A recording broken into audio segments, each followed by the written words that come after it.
यह तो हम सभी जानते हैं कि भारत को सोने की चिड़िया कहा जाता था, लेकिन कालांतर में विदेशी आक्रमणकारियों ने हिंदुस्तान पर कब्जा करके इसे आर्थिक रूप से लूटकर कमजोर बना दिया।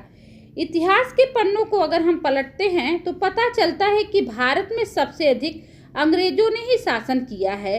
लेकिन क्या हम सबने यह सोचा है कि अगर अंग्रेज भारत ना आते तो हमारे इतिहास की तस्वीर कुछ अलग ही होता। एक और जहां कुछ लोग अंग्रेजी शासनकाल को अच्छा कहते हैं तो वही कुछ लोग अंग्रेजी शासन को सही नहीं मानते।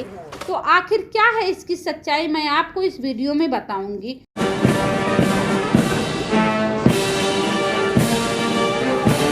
तो शुरू में कुछ अंग्रेज भारत में सिर्फ व्यापार के लिए आए थे, किंतु सोने की चिड़िया कहा जाने वाला भारत उन्हें इतना भा गया कि अंग्रेज यहाँ पर रहकर शासन करने का पूरा मन बना लिए और वह इस पर सफल भी हो गए। और अंग्रेज करीब 300 वर्षों तक भारत में शासन भी किया।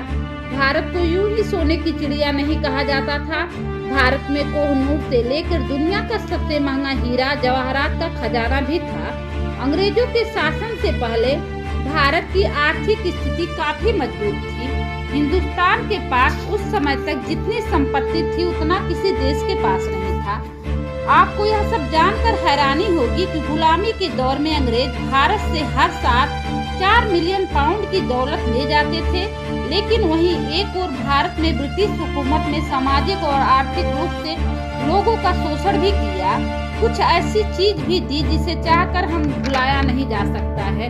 17वीं शताब्दी में जब अंग्रेज पहली बार भारत में आए थे तो उनका मुख्य उद्देश्य व्यापार था, किंतु भारत की संपत्ति देखकर वह व्यापार को छोड़कर अपना वर्चस्व बनाने में लग गए ताकि भारत पर शासन कर सके।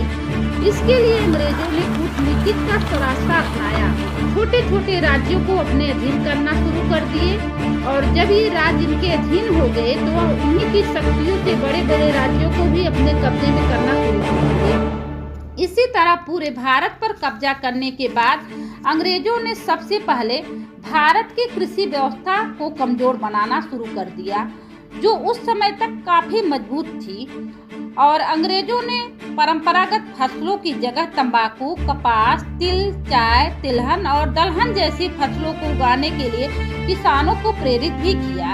इन फसलों को उगाने का अंग्रेजों का मकसद ये था, इन सभी फसलों को अंतर्राष्ट्रीय स्तर पर बेचकर वह ज्यादा मुनाफा कमाना चाहते थे।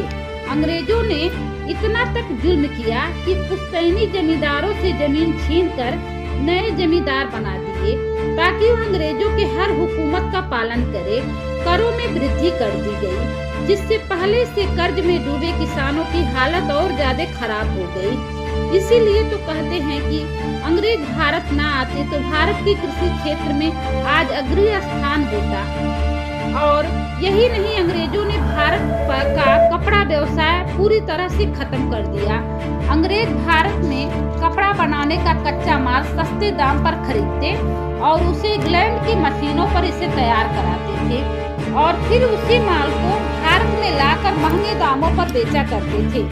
इस पर यह कहावत सही बैठता है कि हमारी बिल्ली हमें से म्याऊ कर रही थी। और बाद में अंग्रेजों ने भारत में ही कपड़ा बनाने की मशीनें लगवा ली, क्योंकि यहाँ पर इन्हें इंग्लैंड के मुकाबले सस्ते दाम पर मजबूत भी मिल जाया करते थे, जिससे उन्हें व्यापार में अधिक लाभ होने लगा। इस तरह भारतीय शिल्पकारों को विदेशी बाजारों में प्रवेश करना अधिक मुश्किल हो गया और भारत में चल रहा कपड़ा व्यापार पूरी तरह से ध्वस्त हो गया। देश आर्थिक रूप से और कमजोर हो गया और जो हमारा देश निर्यातक के रूप में जाना जाता था वह अब सिर्फ आयातक बनकर रह गया। और इतना ही नहीं, अंग्रेजों ने हमारी सामाजिक परंपरा को भी अपने अनुसार ढालने की कोशिश भी की, जो काफी हद तक कामयाब भी हो गए। उस समय तक हमारे देश की शिक्षा का केंद्र गुरुकुल हुआ करता था। अंग्रेजों ने उसे भी खत्म करके अपनी शिक्षा प्रणाली से शिक्षा देना प्रारंभ कर दिया।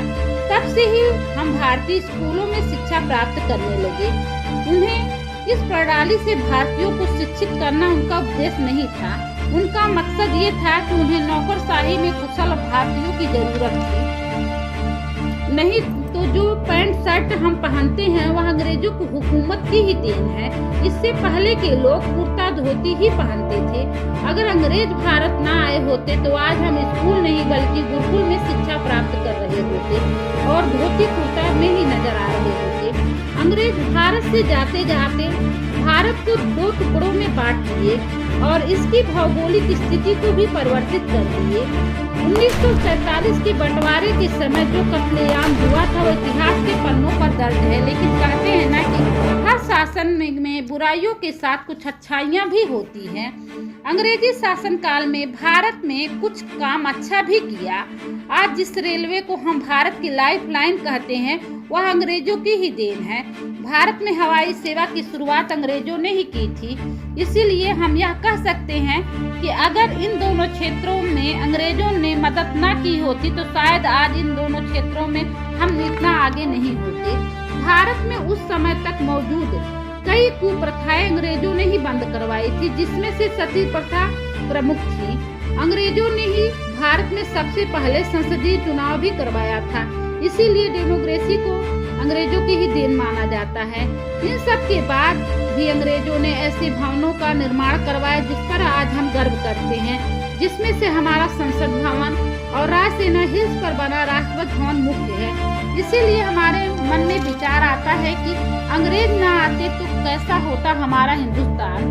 तो आज के वीडियो में बस इतना ही। आगे मिलूंगी मैं नेक्स्ट वीडियो में। हमारे चैनल को लाइक करें, सब्सक्राइब करें। धन्यवाद।